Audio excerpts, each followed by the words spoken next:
Are you ready? Are you ready for the news time? Yes, it's time for the Saturday news again, and Gareth has actually decided to join us this week, so I've not replaced him with a dog, although I still think I should probably just replace him with a dog. Ah, I didn't know you did that. That's a shame. You mean you don't watch the product when you go away? Well, I just had a week off, right? Whatever. Some time away. Anyway, this is the news. Thank you so much for joining us. Make sure to subscribe to the channel and all that shiz. And in the description below are timestamps to all of today's stories, so go check them out. But first off, we have some big news about some big possible news, maybe. It's got a bit of a twist in the tail, this one. Mike Johnson of PW Insider did report last night that we may see the return of a former Divas champion, a former women's champion of Melina. Not been in seen. She made a cameo on Raw, I think, in 2019, but other than that, she's not been seen since 2011. WWE did try and get her back for the Royal Rumble in 2020 this year, but she was under an agreement with NWA, so she couldn't do that. But that agreement has since passed, and according to PW Insider, multiple sources have said that she will be returning within the next week, that soon. Now, the twist in the tale of this is that Melina has now gone on to Facebook and completely refuted all of these claims. Now, this is quite long. I think I'm just going to read through the whole thing, give you it all, and let you decide down in the comments what you think is happening. But this is what Melina said on Facebook. She says, "This makes my heart ache because I love my fans so much. I want you to realize that these sites that claim that they know what's happening don't. How many times have they falsely reported things about me and said I am returning? You can't believe them because they do not report real or correct news. They often twist things up to get clicks. I am not signed with the WWE, but that doesn't mean it's not a possibility. My reason for this post is that it bothers me that these sites lie to fans. If I potentially get signed, don't forgive them for lying to you. I know there are these that aren't a fan of mine. There are those that aren't a fan of mine, but I still will care about them as I do my own fans. I don't like when people lie to you and or bring your hopes up. You deserve better than that. You should demand better than that. They think it's okay to pull these stunts because you'll still follow or click that link. You should follow sites that don't treat you like you're stupid and do not lie to you. It seems like a lot of wrestling news sites do that though. I don't know what my future will hold, but I know 2020 has taken so much from me, from all of us. Going back home to the WWE would feel like everything I've gone through was for this very moment, but we don't know what's going to happen. There's so much more than just give someone a contract. I lost my father last month. Am I emotionally ready? I'm 41. Am I physically capable? Is there a story available? Simply talking to the WWE makes my heart happy. I am grateful for my time with them. One day I'll come home, but when the time is right. So if that doesn't happen now, I'm sorry. You thought I was returning. If it does happen, well, these sites ruined a great surprise. You should be upset that they cheated you of that moment if it happens. If I don't come back, it's okay. My life is always about gratitude and positivity. Melina will always find and create happiness, even when it seems like there is none. But if I return, I am going to put every bit of my heart in it to honor my father, and every bit of my soul for the loyal fans who followed all these years, standing by me through the good and the bad. I love you all so much. Never forget that. Please stay safe." So, lot to unpack in that. Obviously, completely disputing the claims at the beginning, but then she also says that she is in talks with WWE, so maybe the reports just got twisted somewhat. But then she also says that she might be returning, but she also might not be returning. So judging by that, it seems like she's in talks with them, but nothing is set at the minute. But is she just saying that because she's annoyed that the site spoiled her return and she wanted it to be a surprise? Or is she just telling the truth completely? I think it's the fact that she probably had an agreement. Probably, I am very much assuming, just based on the reports that all came out, they were very similar. Every report that came out, it seemed like she was set to come. Like in the next week, she was set to come back to Raw or SmackDown. We didn't know which. Could have even gone to NXT for all we know. And now she even said it in the actual thing she's put there on Facebook. Like, they've deprived us of a surprise, which. All right, yeah, they probably have, but would Melina have come back to WWE and instantly gone after a title or anything like that? Probably not. So it's not something where it's completely ruined a mega program that's going to carry us all the way to the Royal Rumble or anything like that. It would have been nice to see her. I don't know. For me, I'm not sure where she necessarily would fit straight in. I guess that's quite exciting. That's what I was thinking. Maybe she joins back up with John Morrison and like she's like a third. They make a trio with The Miz. That could be quite cool. I don't think we've ever seen that. The Miz could be the other M. Although you need to make Morrison go back to being Johnny Nitro. They could or do that. Or make The Miz the Niz. I don't know if that works either. No, I like that one. No, but I don't know with Melina. To be honest, I feel like she has some star power that she can bring back with her. Like when she came back for the Raw reunion, it was as a dog. That's my the guy's taking my job. Okay, that's fine. Don't worry. Money a little bit hurt. There you go. Get him. There you go. But I'm not sure. I mean, it'd be great to see her back, but I'm not heartbroken when I found out that like this hasn't ruined any surprise for me. If anything, it's made me just eager to see her. It's a way she wasn't on my radar before this, so I don't know. Yeah, totally. It's like completely come out of the blue. I like Melina. We've met her a few times at like wrestling conventions and things, and she's always been super nice to us. So I'm always going to be on her side. So yeah, well, I guess we'll just have to wait and see. Let us know in the comments below what you think. Okie dokie. Right, so the next thing we need to talk about, obviously, there was SmackDown last night. We're not going to go through all the SmackDown stuff that went on, because, to be honest, there wasn't that many big breaking news stories coming out of the show. It was just really... Yeah. It was steady. Kept you going towards Night of Champions, and they said there. No, that was the other one. This is Clash of Champions Gold Rush, which, coincidentally, a person involved in this match sold that pay-per-view name better than anybody has so far. So, I'll get there. But there is now, supposedly, there's been announced, Jeff Hardy pretty much announced it. I'm not sure if it is properly official at this time, but there's going to be a big triple threat ladder match for the Intercontinental Championship at Clash of Champions Gold Rush, as Jeff Hardy said it, and it was brilliant. So I'm really excited for this match, because all three of them are brilliant. Sami Zayn and AJ Styles had a cracking little match on SmackDown. Got me very excited for it, and it's Jeff Hardy and a ladder. What more do you want? Yeah, you can't really go wrong. The talent in that match, throw in some ladders, it's going to be really good fun. I really don't care who wins either.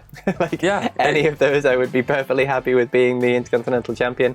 Kind of want it to be Sami Zayn just so he can, stop it, dog, continue on the run of just being the sort of obnoxious, annoying heel. It's like, haha, I told you so, I am the champion, and it being a ladder match, he can completely steal it from out of nowhere, so... Well, he is the rightful champion, Phil, so he is, this is true. But then, really quickly as well, we also got another match announced, another championship match for Clash of Champions, and that was the Lucha House Party are going to challenge Cesaro and Shinsuke Nakamura. Cesaro beat Gran Metalik on SmackDown, but now for some reason there's going to be a championship match, because if you lose matches on SmackDown, you get a title match. So yeah, and there's no other tag teams on SmackDown. But yeah, speaking of tag teams, though, over on Raw, they have announced that on next week's Raw, which is the go-home show for Clash of Champions Gold Rush. Of course, you've got to get the Gold Rush in there. There is going to be a triple threat tag team match to determine the number one contenders to go up against the Street Profits at Clash of Champions Gold Rush. And the match is going to be Dominic Mysterio with Humberto Carrillo going up against Seth Rollins and Murphy, going up against Andrade and Angel Garza. So will be interesting to see what happens there, since Andrade and Angel Garza kind of vaguely broke up on Raw this week. Seth Rollins and Murphy, well, they have some kind of weird relationship that's very abusive at the minute, especially with like Seth Rollins on Raw, and then who knows what's happening with those two. And then Dominic Mysterio and Humberto Carrillo. But I don't understand how the team which seems the most makeshift now seems like the team that's most likely to come out of it and not kill each other. Do you know what I mean? The other teams that have actually been teams recently seem like they're very much, I think they've passed the edge of exploding. They've already exploded a few times. But then this team that seems like they've just lumped two people together, they seem like the unit that's going to probably stick together in this, which is crazy. And why isn't it Dominic and Ray? Well, I get he's got his little tricepy thing. I get that. But Carrillo, I'm a bit like... About that. Is that just like a vague thing where, you remember a couple of months ago when he came and helped you out? He's your partner now. It's like, I guess. Where was he when he was getting beaten up with a kendo stick? Huh? Indeed. Nowhere. Bastard. Exactly. Anyway, there are going to be some other matches on Raw as well. There's going to be Braun Strowman versus Dabba-Kato in the Raw Underground fight, because that sort of talent swap between the things doesn't include Raw Underground because it's underground. We're also going to get an update on Randy Orton's condition going into Clash of Champions, and we're going to get Drew McIntyre versus a match we've never seen before. Or maybe we have Keith Lee. We'll see. Have to see how they get out of having a finish for that one next week. Just stop ruining good matches, guys. That on paper is such a... Yeah. It is amazing. It's a brilliant match, but they just seem to be running it into the ground because that's what they do. I don't know. You never know. But speaking of things going down in the Thunderdome, which I didn't do the Vince McMahon voice then, I feel like I've let myself down, but it's fine. We'll get there another time. NXT Takeover could be coming to the Thunderdome. Got it in. So this is apparently, according to the Wrestling Observer newsletter, they said that talks have been ongoing about potentially bringing NXT over to the Thunderdome at some stage. Now it seems like the next Takeover event could potentially happen at the Amway Centre.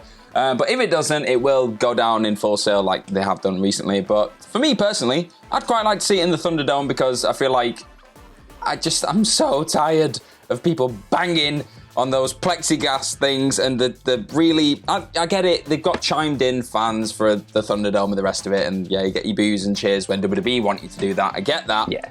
But that, for whatever reason... with the fans banging on the windows anyway. That's what I mean. For whatever reason, it feels that little bit better when I can see actual real fans in the audience rather than people with masks on going, we've been told to do this! It's like, it just... Yeah. And the audio in the Thunderdome does seem to be getting a little bit better as they go along. Like, they're getting a bit better at the fake canned noise, so...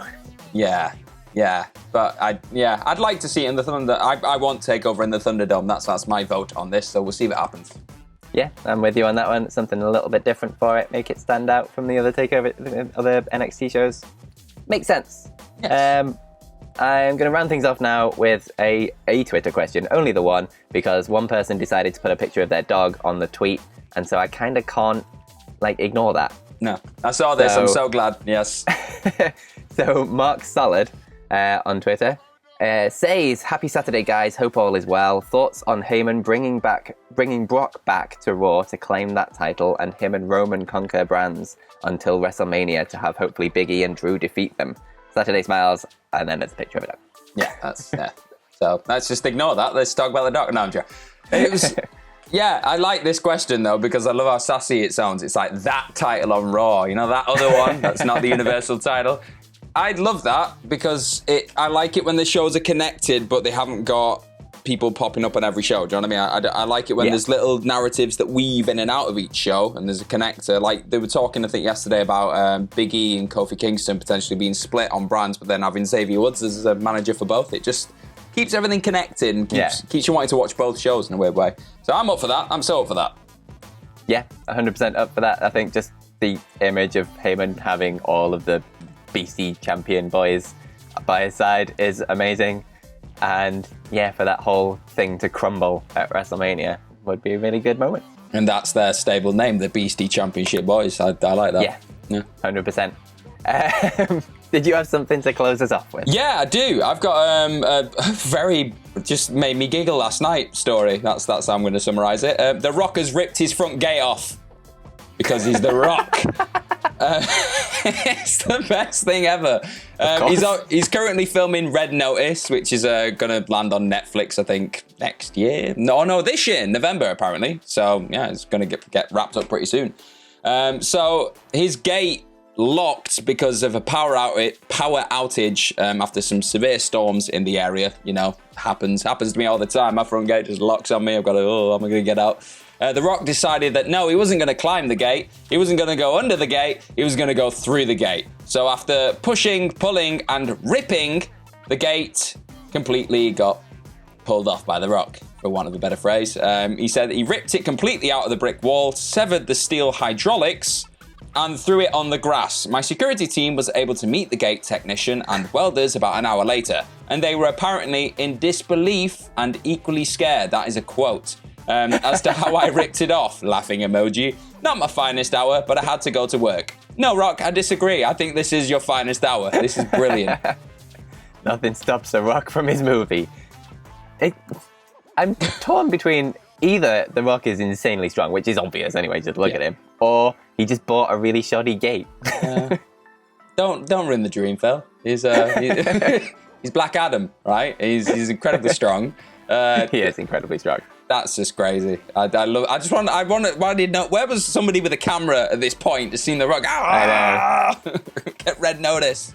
You must have CCTV or something. Oh, we need to see that. Release it, Rock. Sign up. Everyone on Twitter, tweet at The Rock to release the security footage of him tearing off his own gate. Release The Rock cut.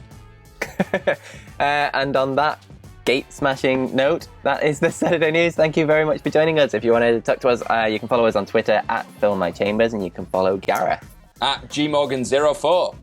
And you can follow everyone at WhatCulture at WhatCulture WWE. Ups and downs coming in a bit on the channel, and then there's going to be a full SmackDown review on a podcast later on. So make sure you join in for those. But most importantly, have yourselves a bloody good day. Goodbye.